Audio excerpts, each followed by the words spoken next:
अस्सलाम वालेकुम दोस्तों, मैं हूँ बीना सफदर और आपका वेलकम है मेरे चैनल माय सिंपल कुजीन में। उम्मीद है आप लोग खैरियत से होंगे। मैं आपके लिए लेकर आती हूँ रोज़ाना इजी न्यू डिलीशियस रेसिपीज़। तो आज मैं आपके लिए बहुत ही चटपटी मज़ेदार अचार गोश्त की रेसिपी लेकर आई हूँ, जो मैं घर के मसालों से तैयार करूँगी और बहुत ही मज़े का ये बनकर झटपट से तैयार हो जाएगा। तो चलिए रेसिपी स्टार्ट करते हैं। सबसे पहले हम एक मज़ेदार अचारी मसाला बनाएंगे, जो हम मिर्चों में भी भरेंगे और सालन में भी डालेंगे। तो इसमें मसालों की क्वांटिटी थोड़ी ज़्यादा लेंगे। तो इसके लिए मैंने लिया है 1.5 टेबल स्पून दरदरा कुटा हुआ धनिया, दरदरी कुटी हुई सौंफ 1.5 टेबल स्पून, ज़ीरा 1 टेबल स्पून, मेथी दाना 1/4 टीस्पून, राई दाना 1/2 टीस्पून, कलौंजी 1/2 teaspoon, chaat masala 1 teaspoon, salt 1/4 teaspoon, क्योंकि चाट मसाले में भी सॉल्ट शामिल है। इन मसालों को हम अच्छी तरह से मिक्स करके एक तरफ रख लेंगे।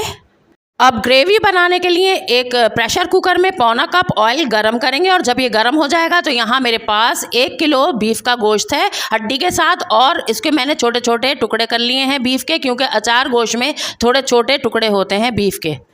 गोश्त को ऑयल में डालकर हम 3-4 मिनट तक हाई फ्लेम पर भूनेंगे, यहाँ तक कि गोश्त का कलर चेंज हो जाए। 3-4 मिनट पकाने के बाद गोश्त का कलर चेंज हो गया है, तो इसमें 2 टेबल स्पून अदरक लहसुन पेस्ट शामिल करेंगे और इसके साथ गोश्त को मज़ीद 2 मिनट भूनेंगे।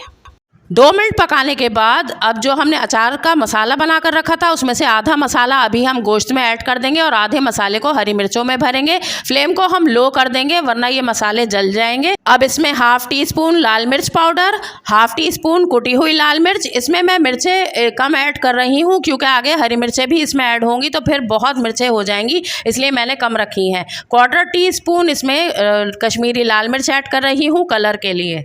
1 टीस्पून हल्दी पाउडर, इससे भी सालन का कलर बहुत अच्छा आएगा। 2 टेबल स्पून धनिया पाउडर, सॉल्ट 1 टीस्पून ऐड करके इन मसालों को 2 मिनट हम अच्छी तरह से भून लेंगे। और 2 मिनट भूनने के बाद देखिए कितना अच्छा सा सालन का कलर हो गया है। तो अब इसमें 4 टमाटर मैंने मीडियम साइज़ के लेकर उनको पीस के एक पेस्ट बनाकर शामिल कर दिया है, और टमाटरों के पेस्ट के साथ इसको हम टमाटरों का पानी खुश्क हो जाने तक भूनेंगे।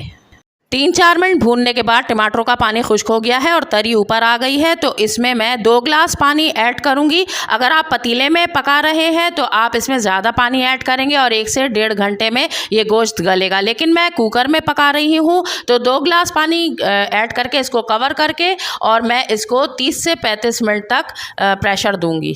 अब यहाँ पर मैंने 8 से 10 हरी मिर्चें ली हैं, मिर्चों के बीच में से कट लगाकर और इनके बीज निकाल लिए हैं।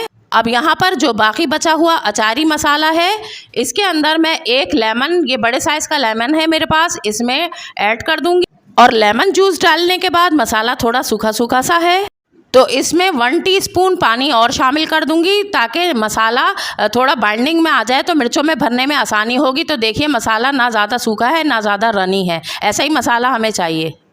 अब 1-1 मिर्च उठाकर हम इसको इसमें मसाला भर लेंगे। बहुत ज़्यादा मसाला नहीं भरना, जिस तरह मैं मसाला भर रही हूँ इसी तरह से आपने इसमें मसाला भर लेना है। और ये देखिए मैंने इसमें मसाला भर लिया है, इसी तरह से सारी मिर्चों को मैंने मसाले से भर लिया है। और जो मसाला बच गया है इसको अभी हम साइड में रखेंगे, बाद में यूज़ करेंगे। 30 मिनट्स तक मैंने प्रेशर देकर इस प्रेशर कुकर की स्टीम निकाल कर इसको खोला है, तो इसमें थोड़ा सा पानी बाकी है। और गोश्त को देखा है तो गोश्त स्पून से टूट रहा है और अच्छा सा गल गया है। अब मैं इस सालन को एक कढ़ाई में पलट रही हूँ, ताकि आप लोगों को ईज़िली नज़र आ सके। आप बाकी का प्रोसेस प्रेशर कुकर में ही कर सकते हैं। अब इसमें 1 कप दही ऐड करके और दही का पानी खुश्क होने तक हाई फ्लेम पर इसको भून लेंगे। और 2-3 मिनट के बाद देखिए ये कितना अच्छा सा भुनता जा रहा है, और 3-4 मिनट के बाद देखिए ये अच्छा सा भुन गया है और इसकी तरी भी ऊपर आ गई है और सालन में थोड़ा सा पानी बाकी है हल्का सा। तो इस स्टेज पर मैं इसमें हरा धनिया ऐड कर दूँगी, 2 टेबल स्पून मेरे पास है यहाँ पर। और जो हरी मिर्चें हमने भरकर रखी थी वो इसमें ऐड कर देंगे। बहुत ही चटपटा मज़ेदार बनकर ये तैयार होगा, ज़रूर इस रेसिपी से आप बनाइएगा। अब जो अचार मसाला बचा हुआ रखा था वो भी इसके ऊपर हम डाल देंगे चारों तरफ, इससे बहुत ही अच्छा इसका अचारी फ्लेवर आएगा। इसके बाद 2 टेबल स्पून लंबाई में कटी हुई अदरक डालेंगे। देखें कितना खुशनुमा सा ये सालन बनकर तैयार हो रहा है। अब इसको कवर करके और 5 मिनट के लिए लो फ्लेम पर हम इसको दम पर रख देंगे। 5 मिनट पकाने के बाद मैंने इसको खोला है तो बहुत ही अच्छा सा ये बनकर तैयार हो गया है और बहुत ही अच्छी अचार की खुशबू मेरे किचन में फैली हुई है। अगर आप चाहें तो इस स्टेज पर थोड़ा सा पानी डालकर इसकी ग्रेवी बना सकते हैं, लेकिन मुझे ये भुना भुना सा अच्छा लगता है तो मैंने फ्लेम को ऑफ किया और इसको डिश आउट कर लिया है। और इसको आप नान के साथ सर्व करें या चपाती से खाएं और किसी भी ओकेशन के लिए परफेक्ट ये रेसिपी है। इसको ज़रूर ट्राई कीजिएगा। ये मेरी आज की रेसिपी थी और अगर पसंद आई है तो इसे लाइक करें, मेरे चैनल को सब्सक्राइब करें और इस वीडियो को अपने फ्रेंड्स और फैमिली में शेयर करें। तो चलिए फिर मिलते हैं किसी और अच्छी सी रेसिपी के साथ। तब तक के लिए हैप्पी रहिए, हेल्दी रहिए, अच्छा खाइए, अच्छा सोचिए और मुझे दुआओं में याद रखिए। अल्लाह हाफिज़।